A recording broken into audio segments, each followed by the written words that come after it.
Hi, my name is Ashley Bermudez, and today I'll be presenting on emulsions and how this food science principle applies to the making of mayonnaise.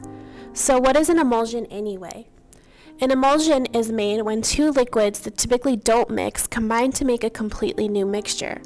So this can happen when water and oil are mixed together. However, they need an emulsifier to stay together.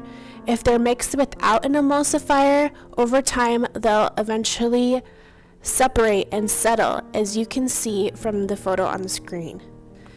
Eggs can be used as an emulsifier. The yolks inside eggs contain the compound lecithin. Lecithin is a phospholipid. A phospholipid is composed of a hydrophilic head and a hydrophobic tail. The hydrophilic head contains a phosphate group, allowing lecithin to dissolve in water. The hydrophobic tail is made of fatty acids, allowing lecithin to dissolve in oil.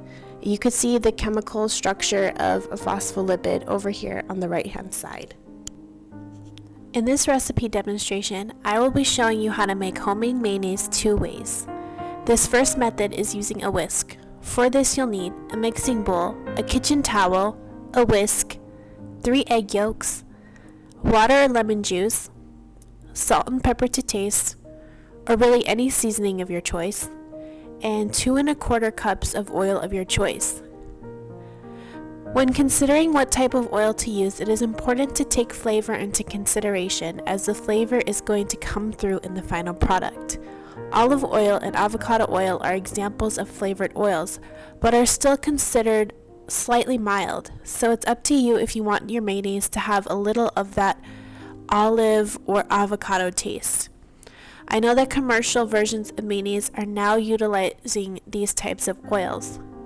Now, strong oils like sesame oil are not recommended, and that's because that sesame flavor is really going to come through in the final product, and it's not going to taste like traditional mayonnaise. More mild or flavorless oils include peanut oil, corn oil, sunflower oil, or vegetable oil. I used canola oil in this demo and found it to be a good and cheap option. To start off, you'll want to lightly dampen a kitchen towel and place it in a ring around your mixing bowl. You want the bowl to be at an angle to make for easier whisking and to free up your hands. Next, crack the eggs, separating the yolks, and then place the yolks into the mixing bowl. Then add the seasonings of your choice, including salt and pepper. I added garlic powder, and in most of the videos I watched, chefs added Dijon mustard. Start whisking the yolks and slowly add your oil. By slowly, I mean add drop by drop, so you'll want to use something that will give you lots of control. I used an oil dispenser here, and it worked great. If you add the oil too quickly, the mixture will likely not thicken up the way that it should. Keep adding the oil drop by drop until half of the oil is added. At this point, the mixture should be thickening, and you can now start adding the oil in a steady stream. It's important to keep adding it slowly though, in order to prevent the mayonnaise from breaking. If the mixture gets too thick to mix, you can add liquid to the mix, such as water or lemon juice. As you can see from the footage, my mixture is slowly coming together and thickening up until I get to this end product here. This whisk method requires a lot of arm power and patience. It took me about 4 minutes to get to this final product. For the second method, I used an immersion blender.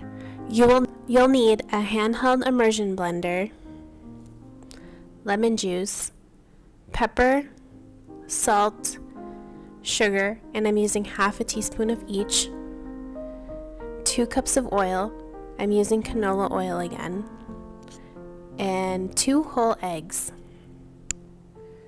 You'll also need a wide-mouthed jar or container that your immersion blender can fit into comfortably.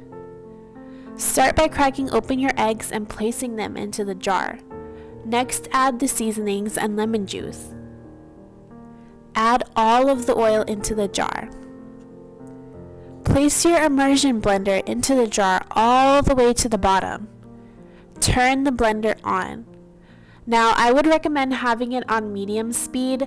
I had it on high speed, like max speed, and you'll see it started to get a little messy. Keep the blender steady for about 10 to 20 seconds, watching the mixture thicken up. Then you can start slowly moving the blender up and then back down to ensure complete mixing. This was the easier method of the two, and it only took about a minute or less to complete. Here's what the final product looked like using the immersion blender. Here's a side-by-side comparison of the two methods. On the left is the whisk method, and on the right is the method using an immersion blender. I found that both resulted in great tasting mayonnaise. To end off, we'll briefly revisit emulsions. So how does mayonnaise stay stable compared to other emulsions like vinaigrettes? Vinaigrettes may not use strong emulsifiers and can separate over time. However, the lecithin in egg yolks is a strong emulsifier and coats fat globules completely, making the mixture thicker and more compact, as you can see from this image. So this will ensure that the mixture stays together and it's not going to separate. Thank you for watching.